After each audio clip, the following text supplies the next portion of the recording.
Everybody, I just wanted to do a real quick review of Yoga Hosers. I got a chance to go to the premiere party the other day, which is really cool.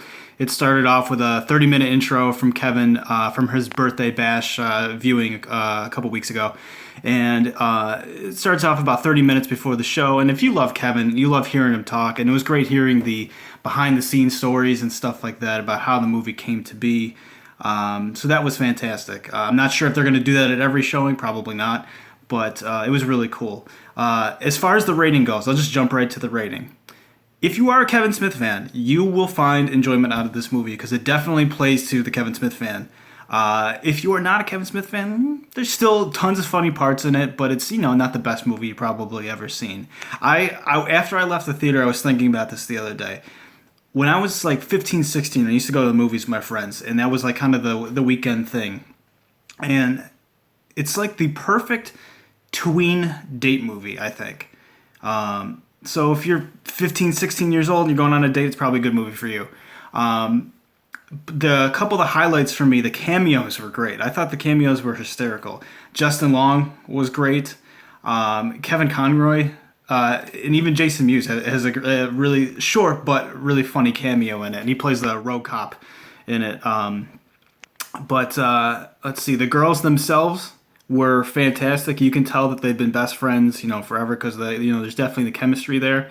There are three technical music numbers. It starts off the opening credits like they're playing, they're playing a song, and then they do a stick song halfway through, and then at the end, they close out the movie with them playing. They're great. They're very talented, except I think they go on just a little too long at some points, and that's probably my biggest problem with this movie is that there are points in the story where it goes on just a tad bit too long, and it seems like they had a difficult time of trying to find their way to get out of the scene or the situation or something like that. Let's see. Ralph Garman is in the movie.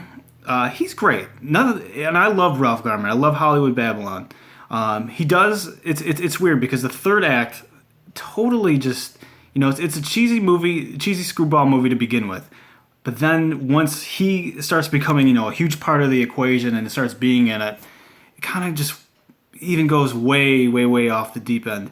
And he does impressions. He does his impressions that he normally does in Hollywood Babylon, and he's good. I don't like his Al Pacino. I don't know what it is, but his Stallone was pretty good. Adam West was funny. And those are the ones that worked. The one that fell flat for me was Al Pacino. But hey, let's see. The Bratzies. It's okay. I look at it like this. First time I viewed it, I was like, "Oh my god, that's terrible CGI. Like this looks kind of stupid." But then I was thinking about it. I'm like, you know what? I go the second, third time viewing it. I go now that I've seen the whole thing in its entirety. I'm like, this reminds me of like a 80s horror movie or something like that. And I think I heard somebody say it was kind of like Gremlins, and I was like, all right, that's fair. So I think the second or third time viewing, I'll probably have more appreciation for the Bratzies and stuff like that. The Goldie Golem or whatever it is, it's barely in the movie, last scene. One of the things I didn't care for as far as the plot is it's very scarce on plot as it is. The whole plot in the movie is the girls are asked to go to a senior party. They're forced to work at the convenience store. They find these Bratzies, and then there's this whole big subplot about there was Nazis in Canada, and there was this scientist that was cryogenically frozen underneath the under the convenience store, and he comes to life, and this is where it loses me a little bit. He's rebelling against the critics. I don't know. Probably could have gone somewhere else with that and made it a little bit better. I don't know. He was rebelling against art critics. Okay. But aside from that, there are tons of. Now, this is the cool thing that I loved about it is following this whole thing since its inception. There were certain little Easter eggs and stuff like that that I was listening for and looking out for. If you follow Smodcast at all, there was one of the episodes. I don't remember which one. Kevin tells Scott, "Hey, we're going to record this little bit for Yoga Hosers." So they did it on the show, and I was listening for it the whole time, and it was cool to actually hear that. There was a lot of Clerks references. There's a Chuli's gum poster. I think Kevin's mom is in one scene too. Uh, Everybody from Tusk, comes back except for Michael Parks, and I had heard too that Ralph Garman was actually not initially supposed to play the character he played. It was supposed to be Michael Parks. Would have been cool to see that, but Ralph Garman's great. Like he did, his acting was great in it. Like I said, I just didn't care for the impressions that much.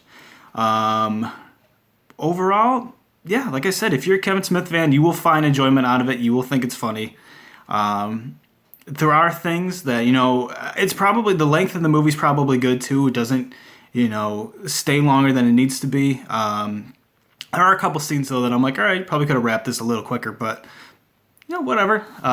So I would say definitely go check it out. I think you'll probably have a good time. I don't think you're going to be leaving there going, this is the greatest Kevin Smith movie ever, but I think there's lots of enjoyment to have in it, and go see it. Hope you enjoy it.